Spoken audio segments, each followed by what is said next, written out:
Hello, my friends. How are you? I am all right. Forest is behind us. City is ahead of us. And yet, if you recall, through breathing and drifting and quieting my mind a little, with your help, we saw that it can be one and the same thing, I think.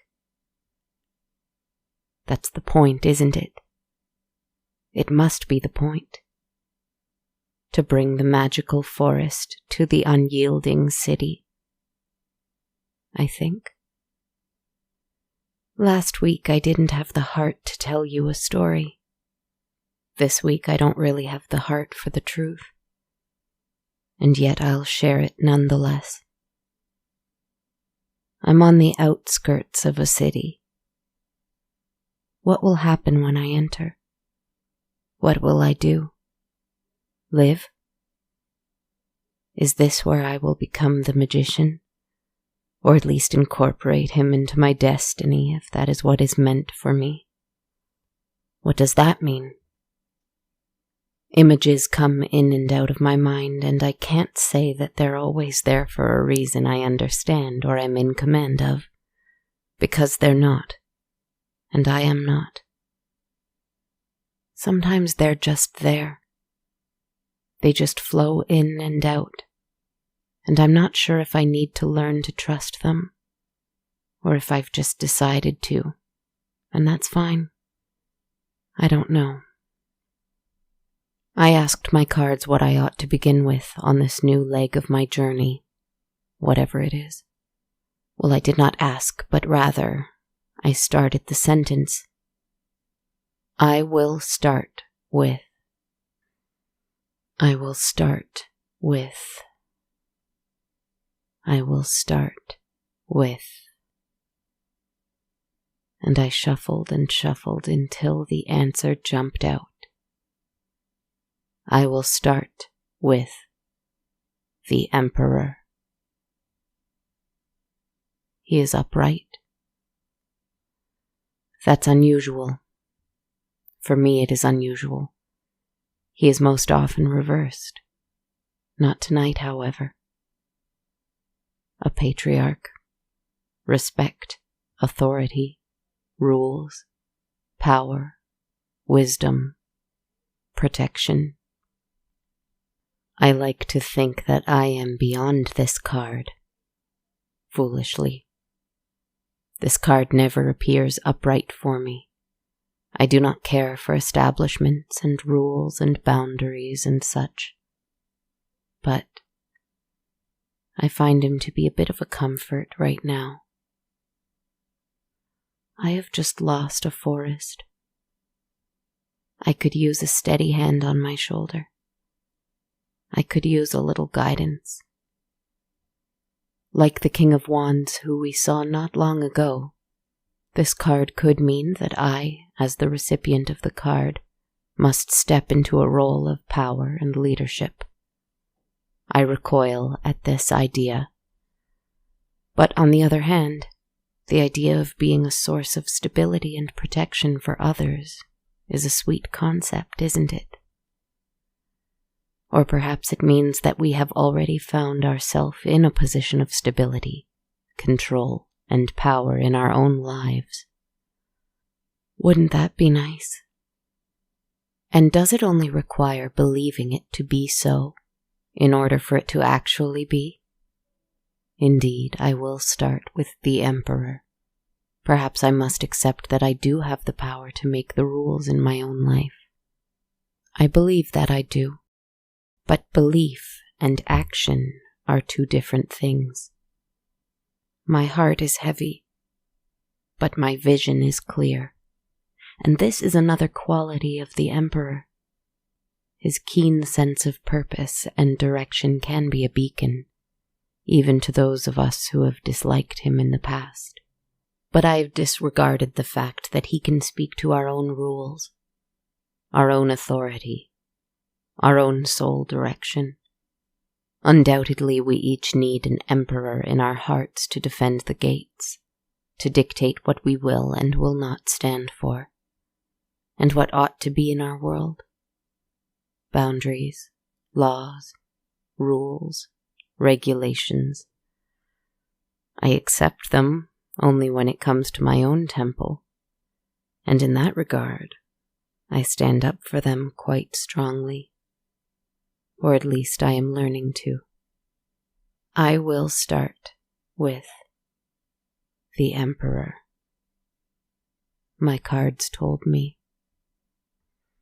In grief, in loss, in catastrophe, in crumbling towers and death and chaos, there is a gift, a little hard-to-find gift.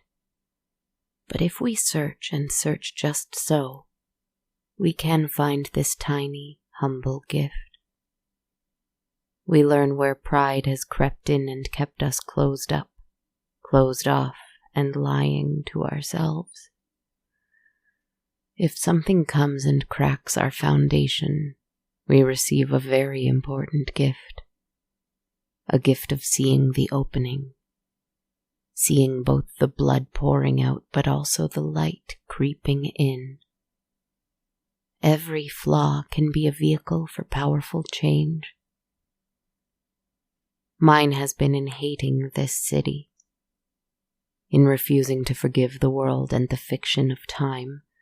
I have harbored deep resentment in places where I instead should have offered help, looked for opportunity to change, to improve. But as much as I find myself in a city, I also find within myself a place too. A forest, certainly, but a land with its own laws, its own religion, its own structure, its own empire. The laws of my land, the way I must worship at my church. Well, perhaps I am still deciding all of them, but I know for sure that the rule is honesty. To oneself, to others, to the world. And with that, I hope, will also come the rule of respect. For oneself, for others, for the world. I think that leaves a lot of wiggle room, don't you? I think I'm ready for some real work. Or I will be soon once I can find a little quiet among the loud cries of pain and anger and frustration in this concrete place. Once I can sit with the uneasiness of fear and loss like an old friend, I will be able to. I'll find a time and a place and a heart for work I must do. Because the Emperor, though he is leading, and though I do not think I will be able to lead anyone or anything other than myself, the Emperor knows his primary purpose is to serve. The leader who loses sight of this is a lost soul indeed. This is what I am interested in tonight. Let us begin.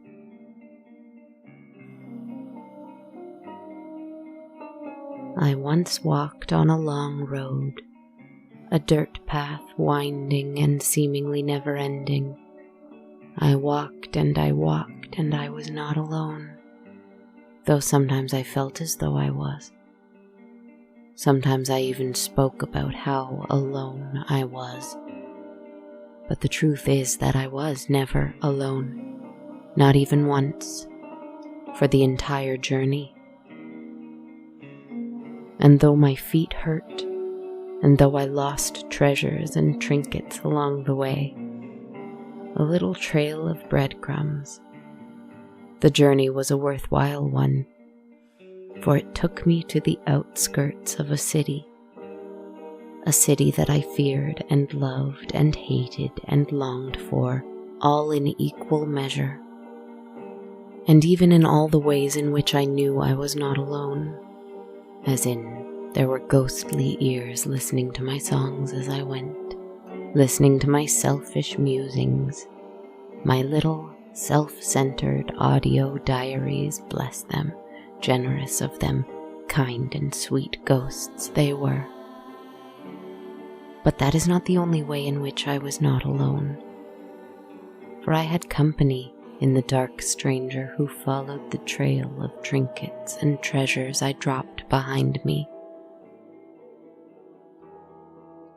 And though sometimes I forgot he was there, and sometimes I despised him, or feared him, or tried to lose him, he followed on and on and on, and despite not always being able to admit it to myself, I could feel my frightful beloved there, and it was a comfort to me. A sad and strange comfort, but a comfort nonetheless. Even if he was a comfort of my own design.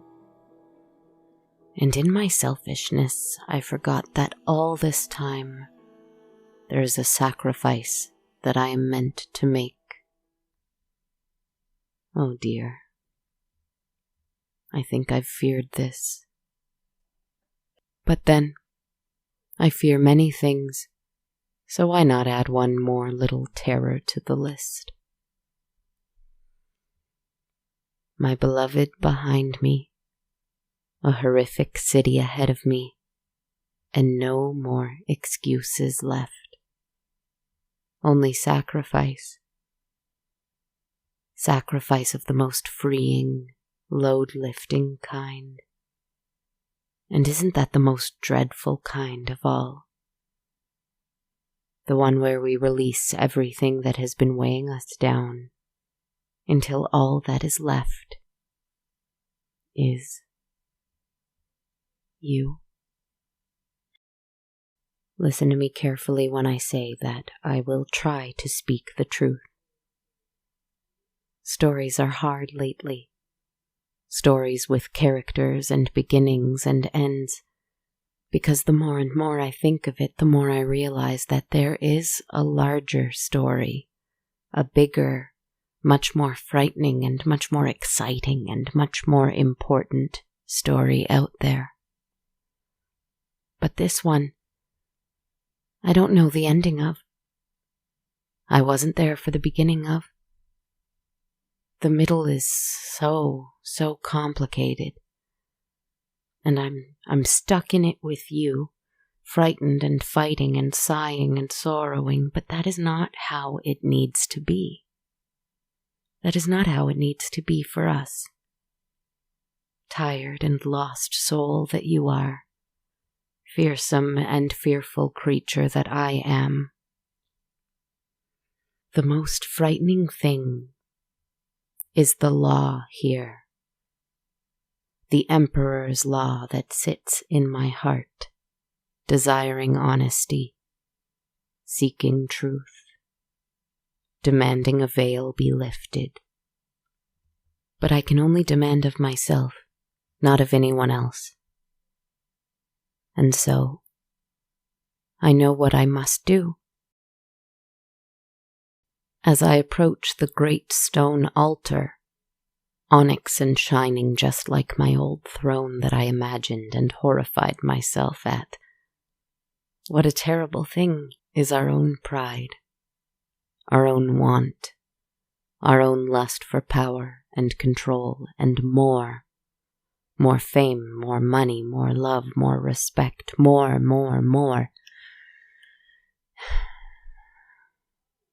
Enough of it. I guess that throne sacrificed itself to make this altar. How lovely, how generous of it. I didn't even ask. I feel something roiling within me. As I look down at myself, pink flesh somehow always seeming brand new and unusual and not quite right. I thought I was green or purple or blue, but it turns out it was something more like a meeting point, halfway between olive and pink. You're both warm and cool, said someone once to me, and I suppose they are right. I shed my stories last week and discovered underneath all that something very, very human after all. I thought I was a monster.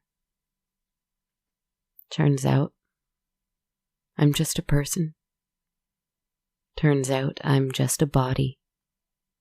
Turns out I'm just flesh and blood and bones, like you probably. Under all these stories, under years of wings and fangs and claws, under years of eyes and twigs and flowers, under years of magic and fiction and all of it. Just a person. Just. And yet, I see something moving, undulating around there in my guts. How awful. It doesn't hurt, but it's uncomfortable, and I don't like it. I think I see the shape of a hand stretching the skin, pressing against me, trying to break free, pushing against my esophagus. Is it trying to climb its way out? Grabbing my throat, my voice box, choking at it like a sob caught in there, like sadness, like a cry that can't find its way out. But it does, and I scream, and birds fly over my head. But rather than fly away from me, they swarm above. And I know that they're not abandoning me, not even in whatever change I'm going through. I'm grateful. These things that feel like hands pry my jaws apart from the inside. I wonder if I'm turning into a werewolf, but instead, out comes my fiction, my drive, my desire to tell stories, my pride in my imagination, the things that catch me up and keep me from telling the truth, my lies that keep whoever I really am in its vulnerability and strength and ugliness and beauty, whatever. All of these little lies come up and out, a writhing, strange thing, hideous because it is exactly containing the kind of prettiness I used to believe I'd have when I grew up. Exactly the size and weight that I imagine I am in my daydreams. Exactly as proud and intelligent in its eyes as I think I am in my darkest confessions. Exactly as cruel as I've ever been to the people I have had the most conflict with in my life. Exactly as kind as I've ever pretended to be to the person I've disliked the most in secrecy. Exactly as distant as the indifference I've ever shown to others who suffer sufferings that are not my sufferings. All my lies in a little terrible creature that is trying desperately to claw its way back inside of me, like a beautiful little parasite. Horrible thing. There is a blade here, and I understand that I am meant to destroy it. I understand that something here wants me to bring this blade down upon this little thing of lies. Pretend it never was. Imagine it never came from me. And perhaps I will. And just before the sword falls, an angel will descend from on high and stay my hand. And then what? No. I think instead I'll just leave it. I may find it yet again on my travels. Maybe she'll find her way back inside and I'll have to fight her to get her out again. But for now, I'm just going to leave her here. It's enough of a sacrifice.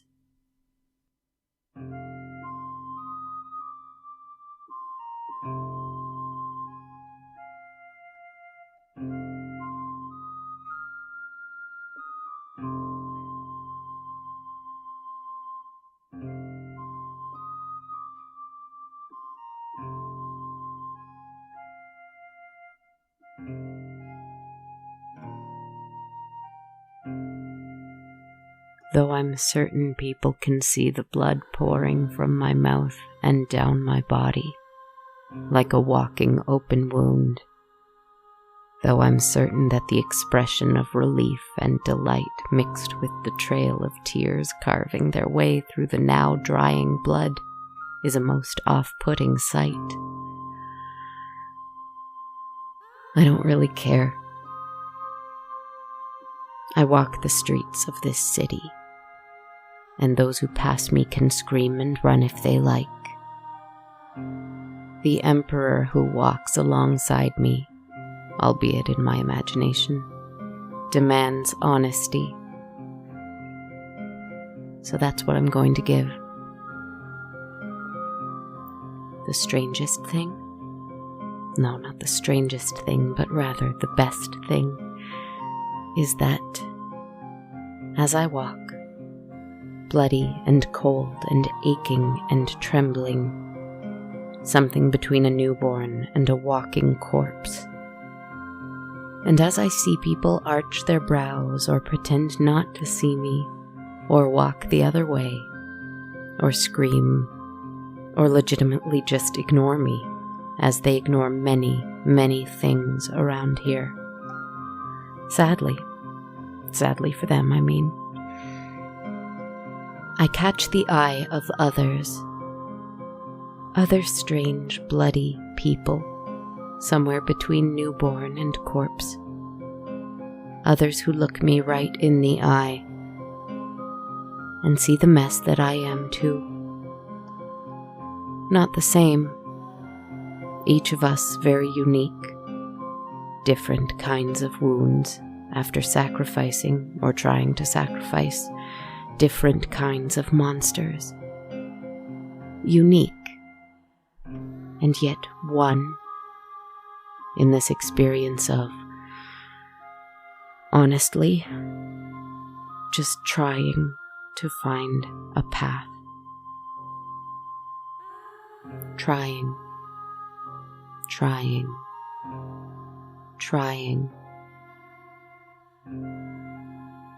Once upon a time, there was a story in your ear. It burrowed deep, deep within to a little place, a shadowy place in your heart, where it found a strange little monster taking hold of you. And this story, this one right here, grabbed that little monster of want and lies and ego and identity, grabbed it by the ears and pulled it right up to its bloody maw and whispered, "You are not Emperor here." And that little monster, whether it stays or whether it goes, I can guarantee you one thing. It, too, trembled. Good night, my friends. Try to be frightful, be honest, be the emperor of your own life. I'll be trying to.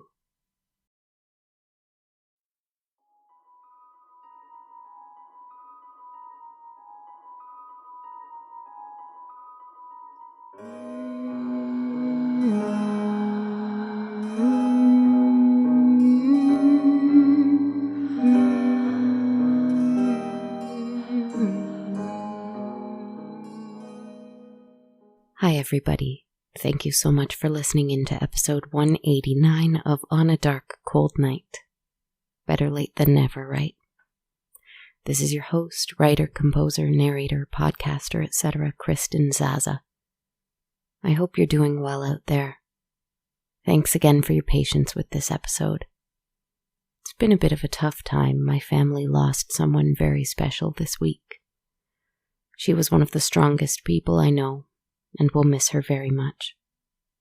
Knowing that death is more of a pathway than an ending, an opening door rather than a closing one, which is what I believe at least, helps remind me that sometimes grief is more of a selfish pain that concerns ourselves and our own loss. But sometimes we can allow ourselves a bit of selfishness too, to help us through it. I'm well, and I'll be all right, and I'm happy to be here doing what I love tonight with you. I'd like to say a big thank you to a couple supporters tonight. First, to Ali M., my latest patron who pledged a monthly amount on Patreon. Thank you so much, Ali. I'm so grateful. Every patron of $1 or more gets access to my complete soundtrack of the show, while patrons of $5 or more get that, as well as a monthly tarot video I upload for every full moon. I believe we have one coming up this weekend, actually. To learn more and to support in the same way Ali M. did, head on over to patreon.com/darkcoldnight. And I'd also like to send a big thank you to Thomas, who supported what I do by buying me several metaphorical coffees through ko-fi.com. Thank you so very much, Thomas. That means the world. Supporters on Ko-fi can donate more flexibly on a one-time basis without those perks. To learn more, visit ko-fi.com/darkcoldnight. And I also have t-shirts and hoodies for purchase at bonfire.com/on-a-dark-cold-night. If you're enjoying what I do and want to help out in a free way, I'd love it if you left a rating and a review for us on iTunes or anywhere else you like to rate and review podcasts. You can also follow me on social media. I'm on Twitter at A Dark Cold Night, Instagram at Dark Cold Night Podcast, Facebook and YouTube under On a Dark Cold Night, or on TikTok at Kristen Zaza. Thank you so much, everybody. Sending lots of love and strength this week. Take care of yourselves and each other, and be well.